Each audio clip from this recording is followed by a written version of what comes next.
It, Welcome to Derry, was a huge surprise to me. I'd initially written it off as a cash grab off the back of the films, and also Andy Muschietti's last project was The Flash, an abomination. Cut it up with the fantasy. And whilst this show maybe doesn't make up for that, it's still a banger. I do intend on actually discussing the show itself as a whole, but for right now, I wanted to discuss the inclusion of a specific character and their arc across the season, and that is Dick Hallorann, someone that we know from The Shining and Dr. Sleep. Played by Scatman, Crothers and Carl Lumbly respectively, both iconic performances that Chris Chalk now adds to. I had no idea how much Hallorann showed up across multiple Stephen King novels, so I was excited by this naturally as a fan of those other two films. The Shining takes place in the late 1970s and Welcome to Derry is set in 1962, so we've got a decent time gap between where we see him in the show and where he meets his unfortunate fate at the Overlook Hotel. Dick is actually a member of the military here, and we quickly learn that he has become a kind of tool for them, a compass that we actually do see in action because the army are trying to find the meteor crash site that it arrived on millions of years ago. Motivation is that General Shaw intends to use the fear that it uses on the rest of the world. Basically wants to weaponize the entity. Not a great plan. To us, it's incredibly obvious that this is stupid because it cannot be controlled, but the General believes it can, and through the use of fear, the US could become the most powerful country yet. Using fear in politics to control sounds eerily familiar. The best thing about this show is the character work all round. The writing can range from excellent to baffling in a few aspects, but the characters are not one of them. The character work is consistent and I love what they do with Hallorann. I know it isn't explicit that he ends up in Kubrick's version of The Shining's events, and that's fine. I actually much prefer that because I know King has his own TV miniseries adaptation of the book, but then of course you have so many fans of the Kubrick film and the Flanagan film. I adore both of them. So to me, I choose to watch this and see this as the same version of the character, which of course then means It Chapter 1 and 2 are in the same world as The Shining, and some people might not like that, and that's understandable, but for me, they don't really conflict with each other, so I'm quite happy for them to be a part of this larger world that is kind of fun. I like that the show doesn't mean you have to believe one or the other. You can kind of have your own headcanon, and I think that's really nice. Because Dick isn't just in this show for name recognition from The Shining, he is an actual integral character. There are a lot of parallels between Hallorann's use of The Shining and Dan Torrance's use as an adult, the big common factor being drink. The presentation of The Shine in this show is really engaging and interesting. It's such a vague power that you kind of just get free reign to adapt it in different media. My grandmother and I could hold conversations entirely without ever opening our mouths. She called it shining.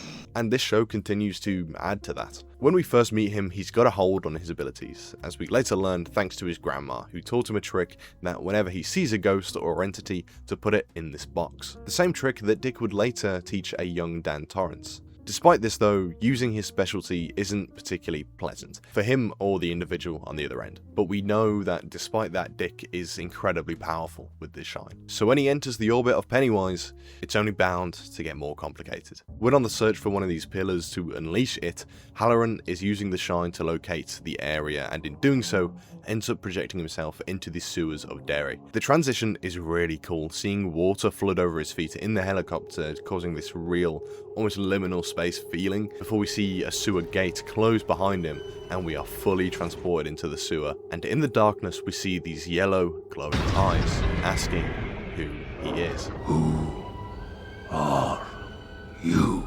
Fuck. When he's questioned on the matter later in the episode, he explains maybe it's better not to mess with this thing because he didn't see it saw him. Maybe we ought to just let this thing be. A chilling moment that builds the entity with dread and instills fear into us and Hallorann. The show kind of builds to these two meeting from this point, a physical manifestation of Dick's demons catching up to him slowly. Despite his trepidation, they end up going after this MacGuffin straight into the sewers. Now this episode is one where it's kind of poor in the common sense department. Almost immediately after getting through Kneebolt House and going into the sewers, Hallorann is lost after stepping into the water and getting trapped in a memory of his grandfather's abuse.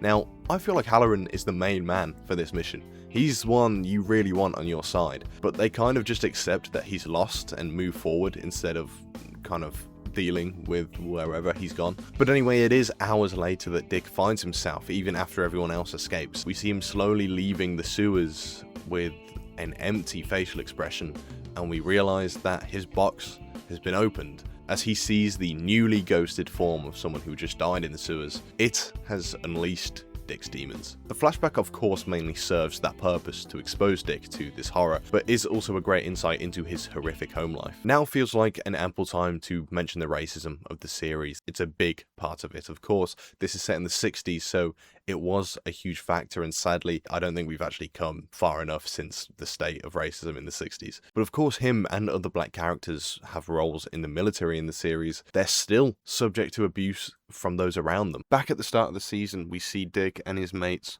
go to a bar, and they eventually get kicked out for being black.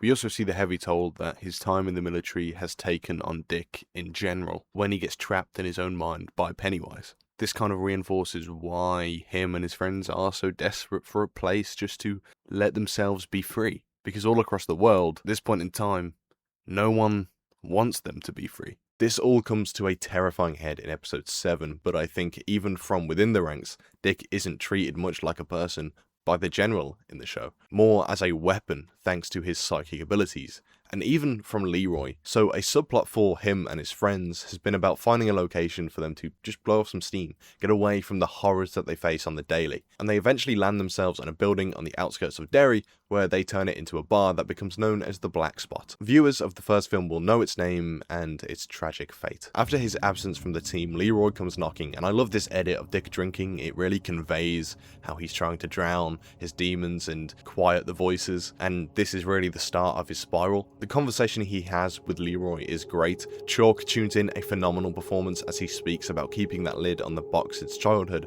and now all of a sudden it's open and everything's coming back. He's saying this as the smoke from his cigarette persists, coming back towards his face rather than leaving the frame. It's all absolutely brilliant at showcasing Dick's horror. All the demons he's having to deal with, and no matter what he tries, they just keep coming back and back and back. He explains that if he doesn't talk to the ghost, they won't notice he's there, which is when Leroy attempts to convince Dick to talk to one of them. He hopes that it can take them directly to one of the pillars. About doing what's right. Oh, get the fuck out of here with that. But understandably, Dick unleashes on Leroy Hanlon. You don't talk to me like that. I'm your superior officer. I don't give a fuck! Get out! Get out! We see him fueled with anger and exhaustion at people attempting to abuse his power, his mind. Leroy is a character who doesn't feel fear, making him a unique adversary for the entity in the show, and unique clashes with other characters like we're seeing here. I think it is maybe slightly implied that Leroy may have the shine. We know lots of people have it, but most people don't even know if they do. The rarity is people have it and know and can use it strongly. But even if Leroy does have some kind of shine, he's incapable to a certain extent of understanding the fear that Hallorann has. The next episode is perhaps the most important for Dick as a character, and to be fair, the season. It's the big traumatic event that was referenced in the first film, the burning of the Black Spot. This is a tough episode to watch, honestly. A racially motivated massacre on this spot that we've gained emotional attachment to. Despite Dick and the entire population of the place attempting to hide Hank Grogan's presence from the racist mob, they manage to push the mob out, but from the outside they lock everyone in and start blasting and throwing Molotovs. This is all done in a one take that is immersive, and to me actually did make it more intense. Being directly placed into this terrifying circumstance, I found genuinely tough. I have issues with the sequence because there's some dodgy CGI, which is an issue across the entire series. This fire and smoke effects do get a bit too cartoonish at times and lessen the impressive camera work. But if we hone in on Dick in the sequence, immediately he's trying to help get the kids out instinctively. Despite his efforts to put on a face that he doesn't care, he very much does. And he does manage to find a way out, breaking the floor to crawl through. Whilst he initially seems to believe he must save himself because it's too late, the building is collapsing, he does see a spirit appear. He decides to communicate with it in the hope that it will help him find the kids. He finds Ronnie first, and we get one of the best moments of the season, if not maybe my favourite scene. Hello, Dickie. Dick is directly confronted by Pennywise face to face, eye to eye, with his worst fears manifesting. Seeing things? Oh, I think they see you too.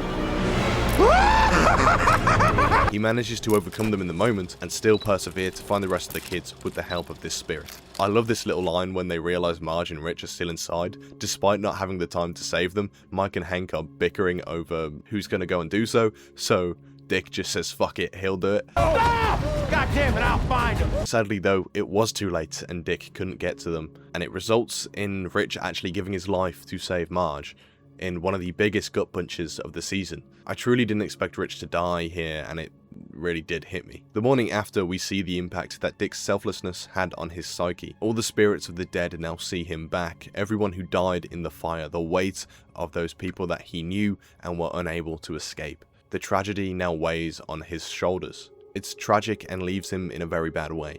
The noise in his head louder now than ever, harder to quiet than ever. Despite his heroics and even committing to his job, showing his colleagues where the pillar is because the spirit showed him, he is still plagued, resulting in the following episode seeing him on the verge of taking his own life. The spirits encouraging him to do so.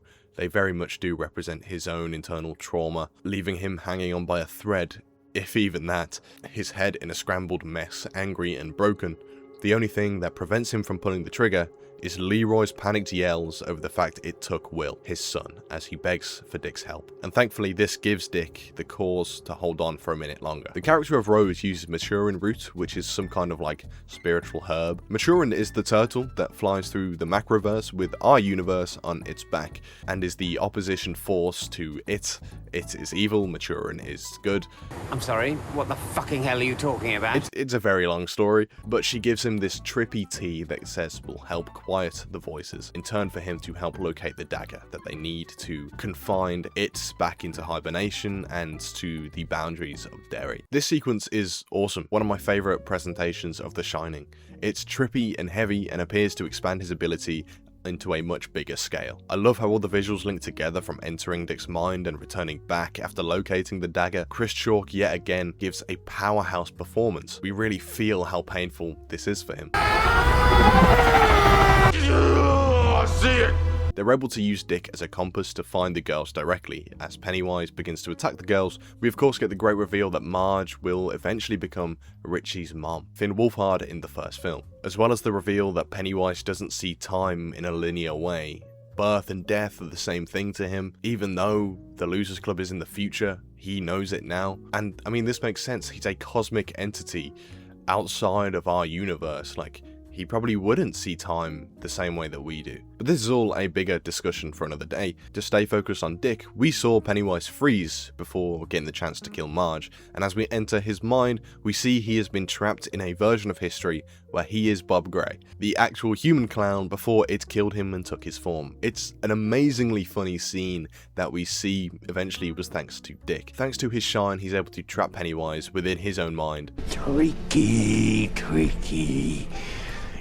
But unable to keep it up for too long, Pennywise breaks free, and just as we think all hope is lost and the kids can't place the dagger in the pillar's place to contain it, Dick's shine kicks in once again as he sees the spirit of Rich running past, finally not seeing something evil but something hopeful. This all allows Dick to regain control of his supernatural abilities, as we see at Rich's funeral.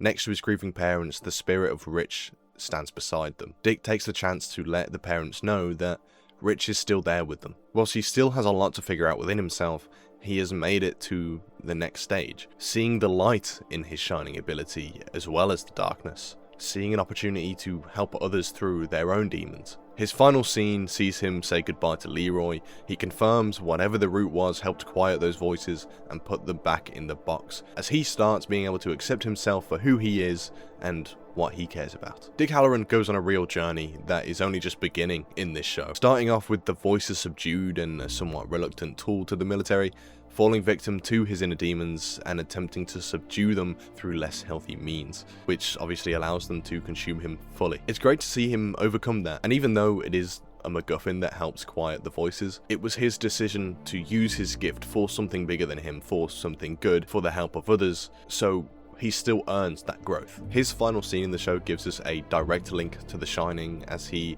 hilariously discusses going to London to start a career as a chef. I mean, how much trouble can a hotel be?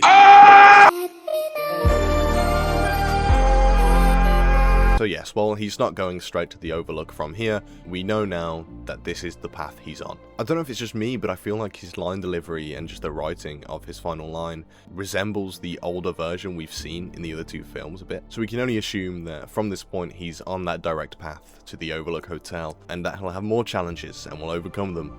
And in the end, will sadly meet his fate, but in one final act of selflessness, attempting to save Danny and Wendy from the terrifying Jack Nicholson. I'm not gonna hurt you. I'm just gonna bash your brains in. I'm gonna bash them right the fuck in.